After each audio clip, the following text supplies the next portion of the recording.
নমস্কাৰ বন্ধু বান্ধৱীসকল, আজি আকৌ মোৰ অন্য এটা ব্লগলৈ আপোনালোকক স্বাগতম জনাইছোঁ।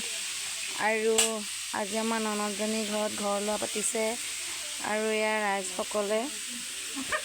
ৰাইজসকলে এতিয়া ইয়াৰ শাক পাচলি কৰি আছে। ভোজ বনাবৰ কাৰণে নাম লোৱা নাই, পাত পঢ়ি আছে। আপোনালোকক এতিয়া মই অকণমান দেখুৱাম বুলি ভাবিছোঁ। এয়া আমাৰ বৰ্তাহঁতে এয়া বনাই আছে।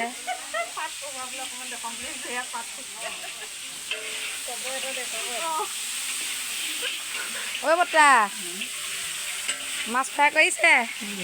অঁ, এইফালে চাই দিয়ক অকণমান।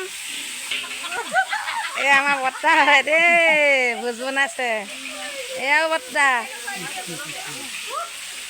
এয়া দাংবডি ভাজিব হৈছে ন, শুকান চব্জি। এয়া আমাৰ গোটেইকেইজনী ঘৰৰ বোৱাৰী হয়।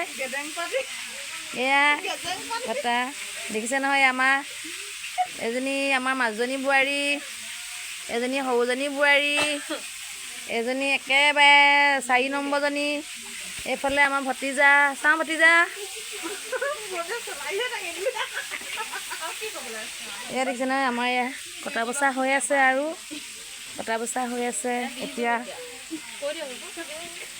এয়া ভাত, এয়া মাছ, এয়া বি জলকীয়া কাটি আছে। হাত পৰিব আকৌ দেই। এইফালে